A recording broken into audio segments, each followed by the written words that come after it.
Hello, everyone, and welcome to Awaken the Possibilities. I'm your host, Terry Wildemann. I use my little rock today. Welcome.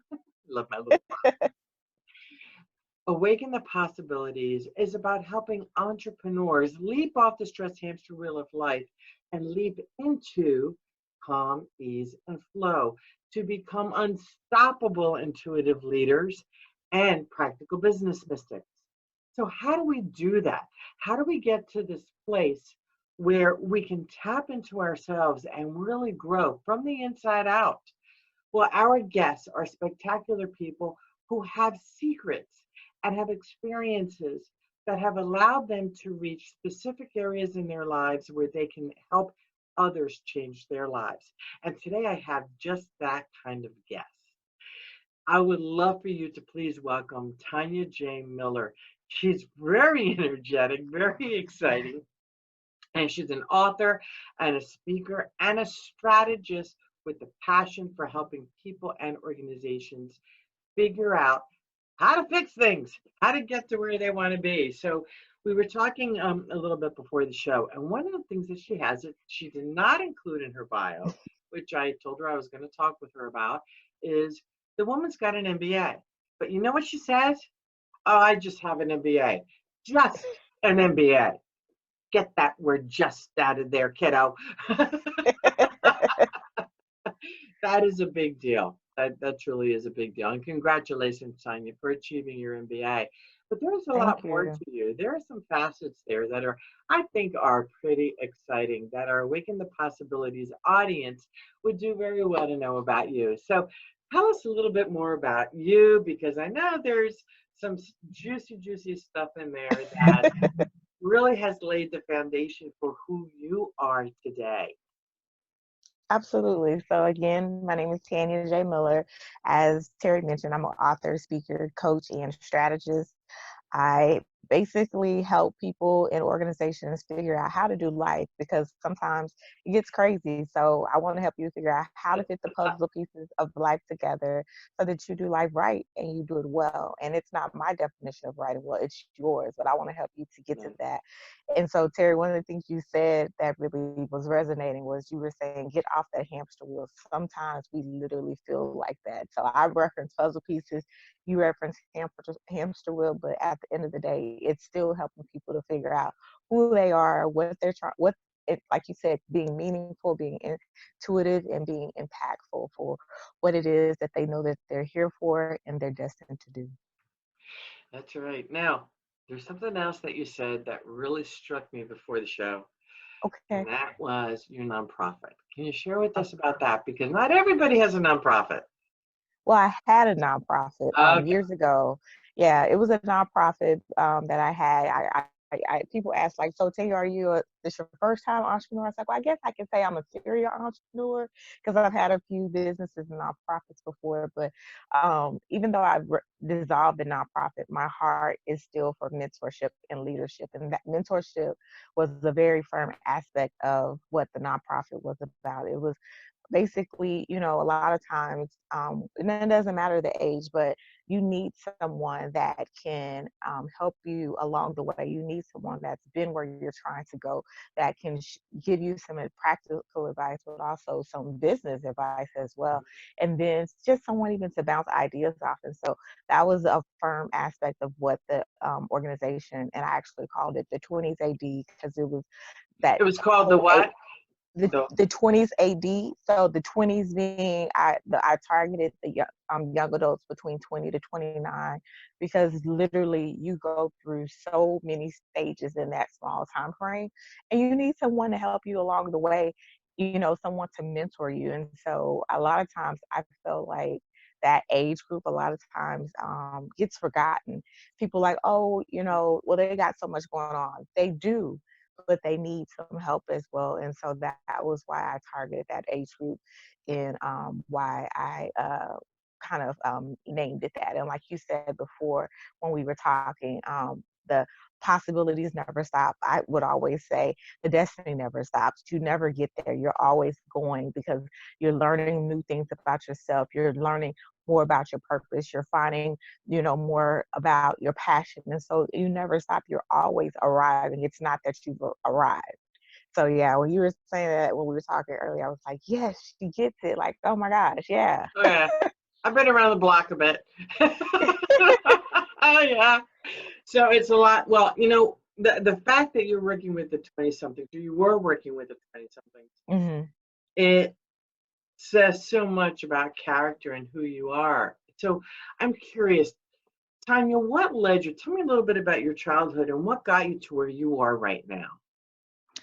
Okay.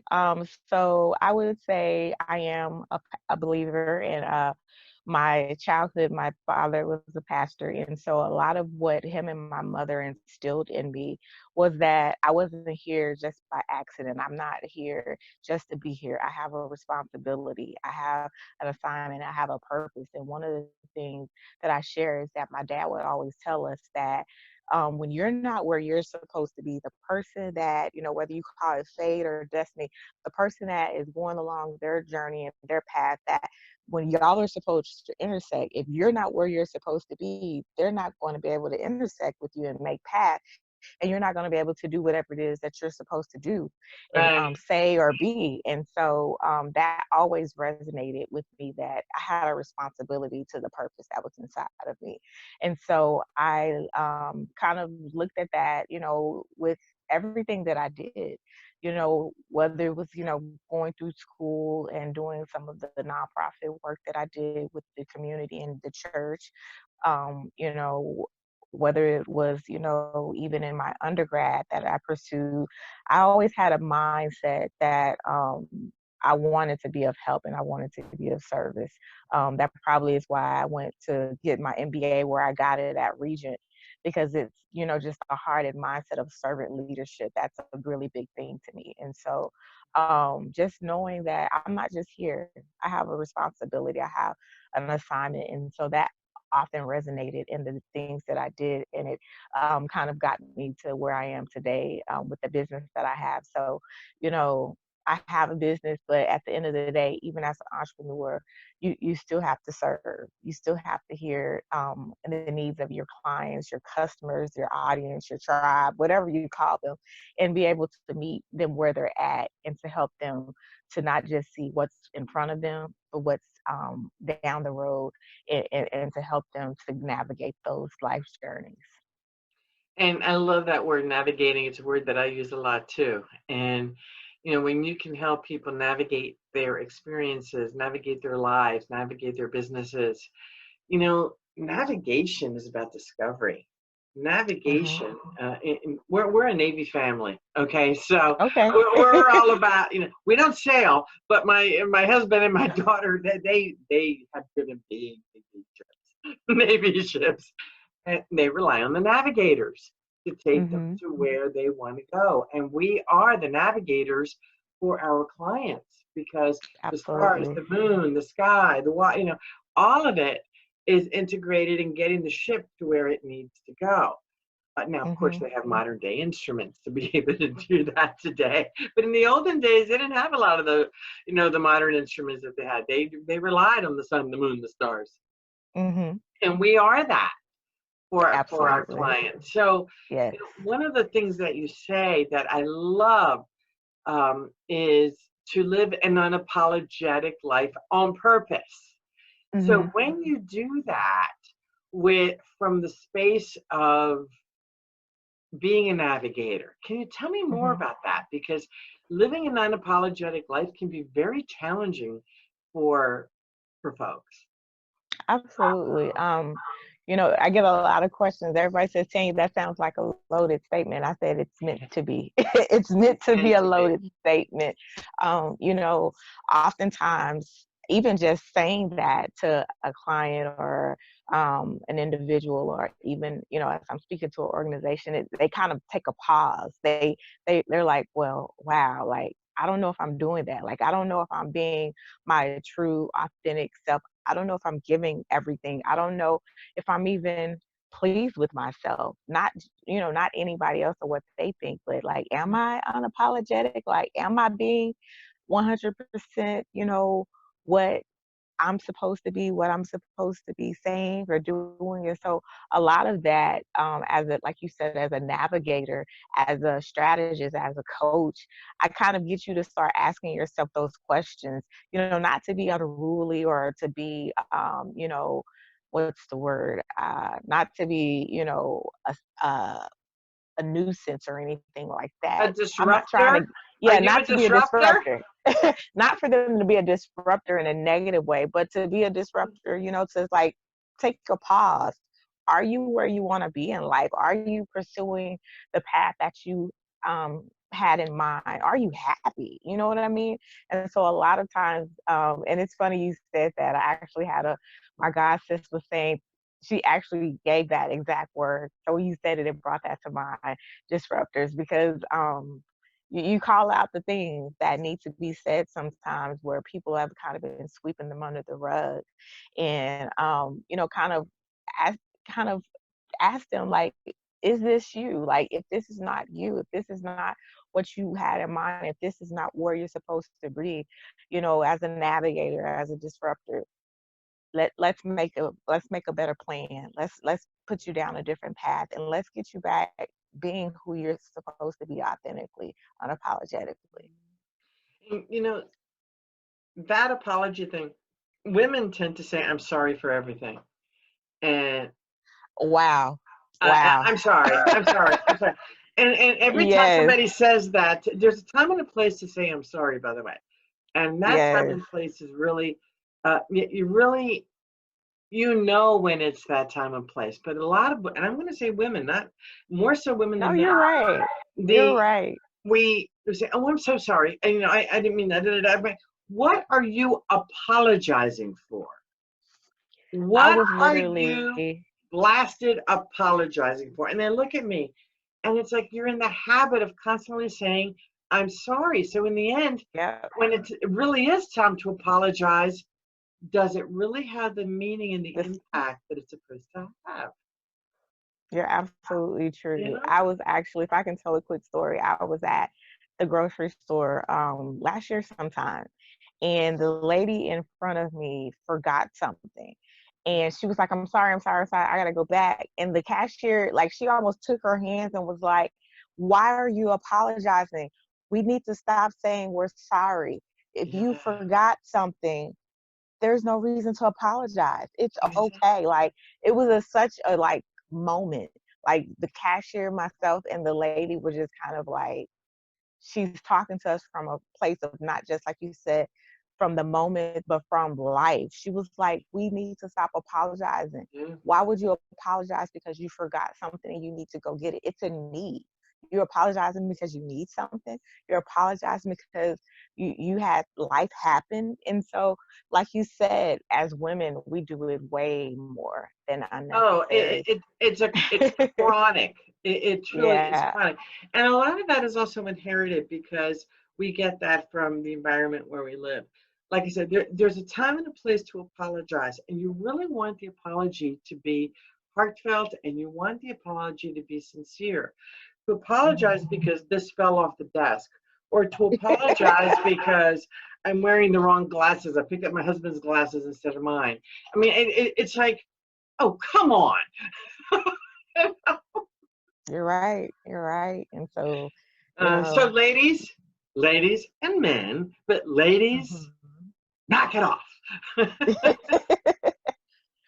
As Rachel Hollis wrote in her book, "Girls, Stop Apologizing." Like, there's no need. Well, it's a time and a place. That's my. Yeah, I'm going to add to that. There's a time and a place, yeah, and um, we're beautiful and brilliant just the way we are. And absolutely. to live an unapologetic life is to live in our power. To live, Absolutely. to be um, every morning. I don't know about you, but every morning I do a little ritual where I put myself in my Iron Woman suit. Okay. And my Iron Woman suit, oh, let me tell you, I got that, and I got the Wonder Woman bracelet on. I got the Wonder Woman bracelet Okay. on, and on and on. And what that does is, A, it protects my energy. Mm-hmm. Okay. And it protects my heart. And I give out love.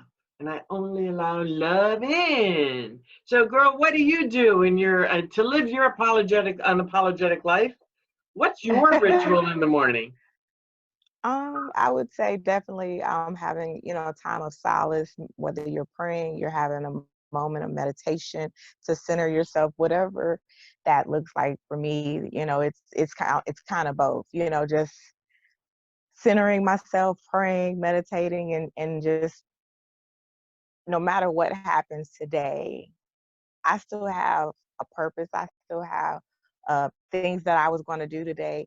And if they happen, that's great. If they don't happen, I'm not going to beat myself up. But a lot of it for me is setting the foundation of being in my oneness for that day and Nice. being at peace. Because a lot of times when I don't, that's when, you know, The on the chaos way. erupts. Yes.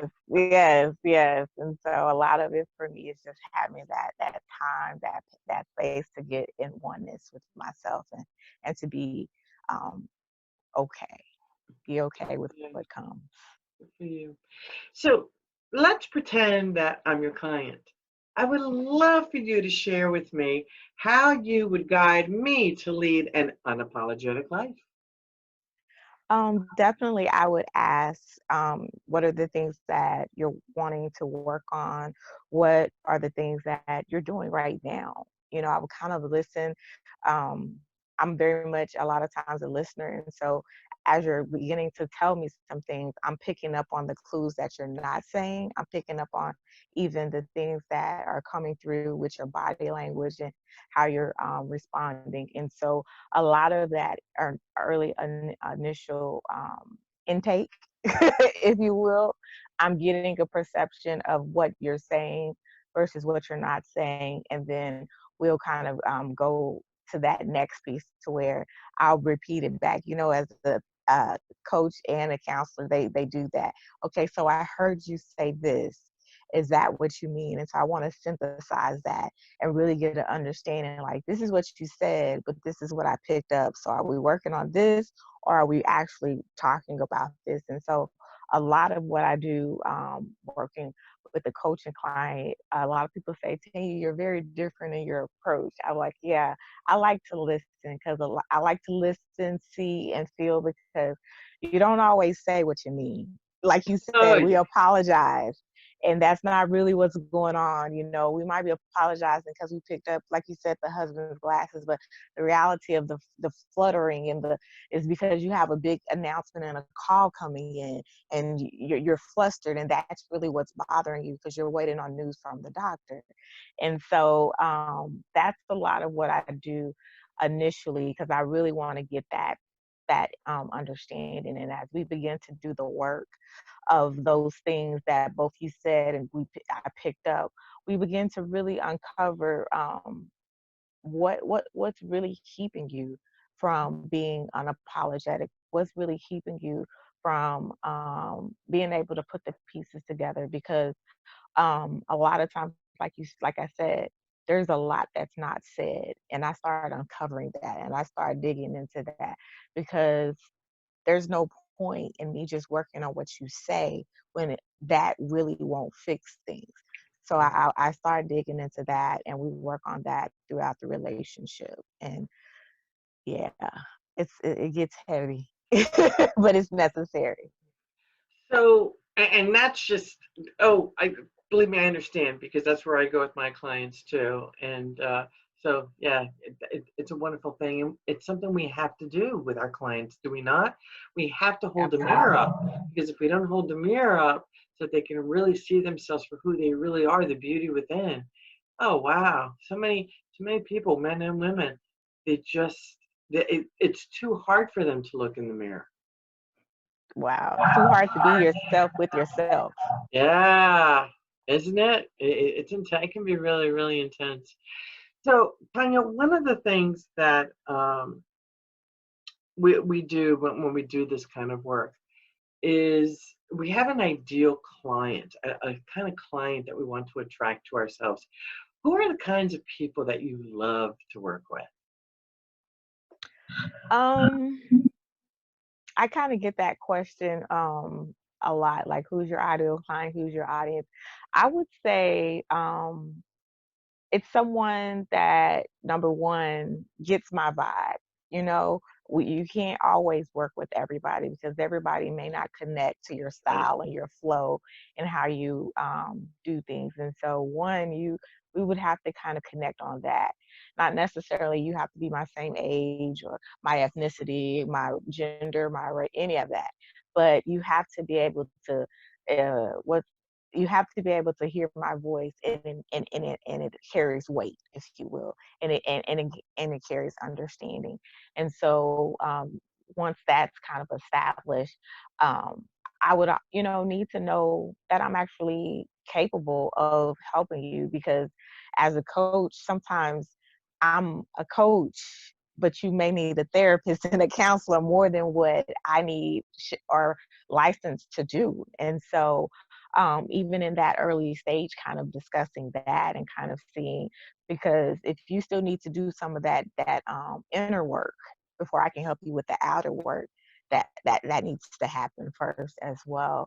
And so from there, a lot of times I work with clients that are stuck, um, stuck maybe in their career, stuck in their life, their family situation, and they're trying to navigate. They're trying to find the next step. They're trying to find what is it? What is the thing that I'm supposed to be doing now?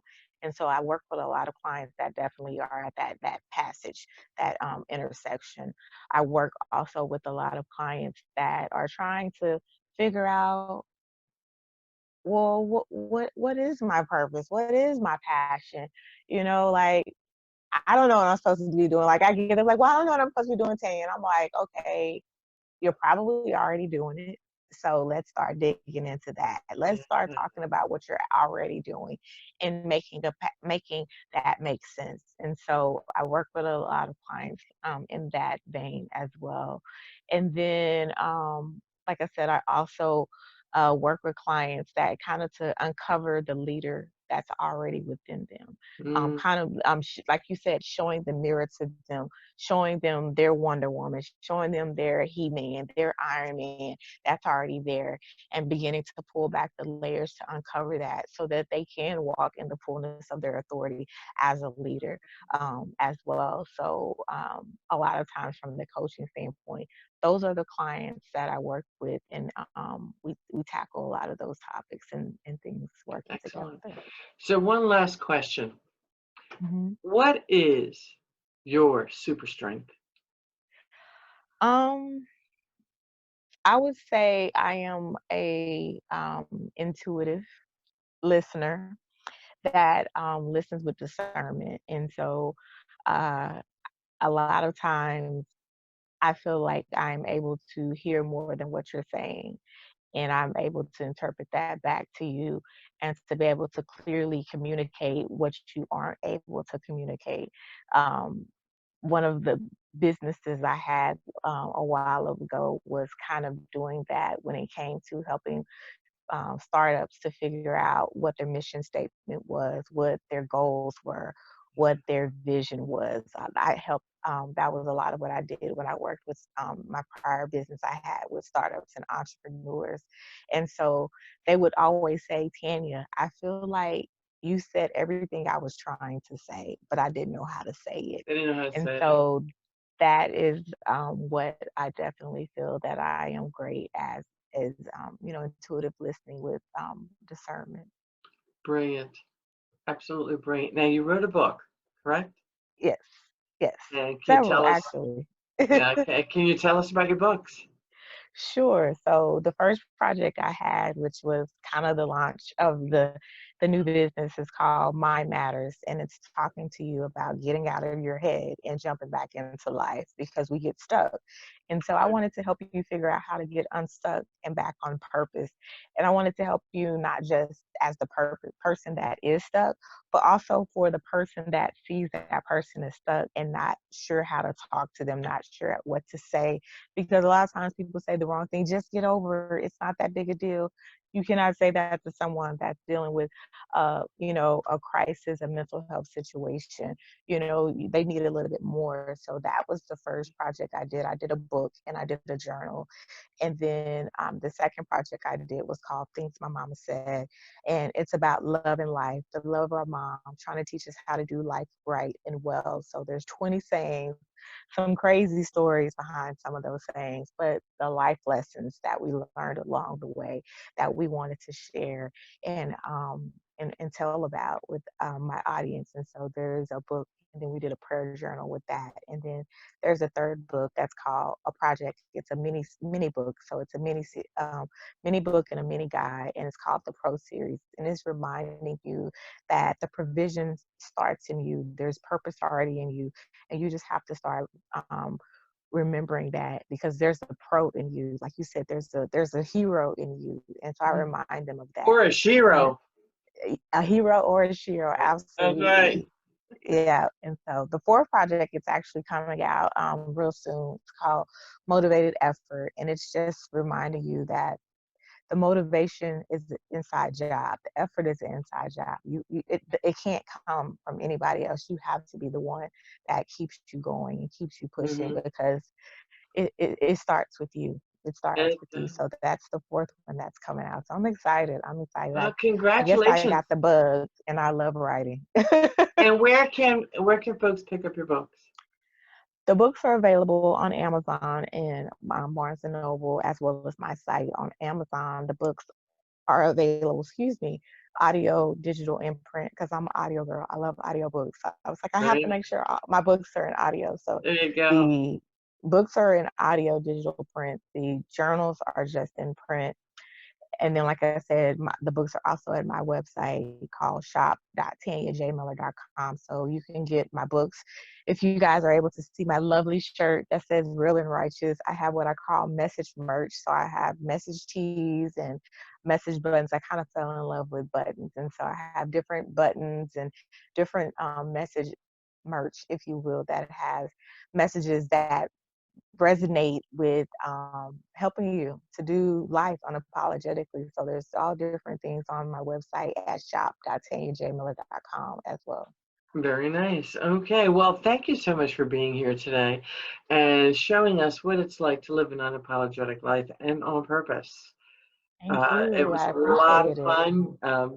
I love your energy. I love how you present yourself to the world. And I hope that you write even more books. I look forward to reading them.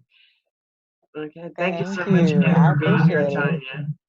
All right. Well, Bye, guys. thank you, everybody. I'm Terry Wildemann, your host of Awaken the Possibilities. Thank you so much to Tanya Miller.